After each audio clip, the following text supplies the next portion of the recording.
گنده ترین محتواساز ایرانی.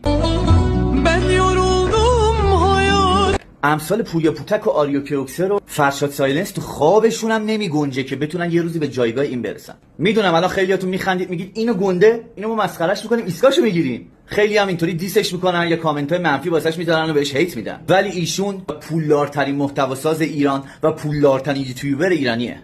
یکی کلیپاش سامته، یعنی میتونه تو اکسپلور خارجی‌ها بره، عربا، آفریقایی‌ها، آمریکایی. بالاترین بازدید یوتیوب داره. ایشون کسی که در عرض چند ماه تونست لوح طلایی یوتیوب بگیره به دلیل اینکه کلیپاش سامته. تو اکسپلور تمام دنیا داره میره. 20 میلیون، 30 میلیون، 15 میلیون تو یوتیوب ویو میخوره. این استاشو نگاه نکنید کوچیکه، این یوتیوبش خداست. فکر کن بالاترین بازدید یوتیوبره ما مثلا یکی مثل پویا پوتک تهش 2 میلیونه، 30 میلیون ویو میخوره. برای هر 1 میلیون ویو که میخوره از تو یوتیوب 3 الی 4000 دلار میگیره. حالا فکر کن هر پستش 20 میلیون میخوره. ایشون 1 میلیاردر و یک آدم موفقه. لطفا دیگه مسخرهش نکنید.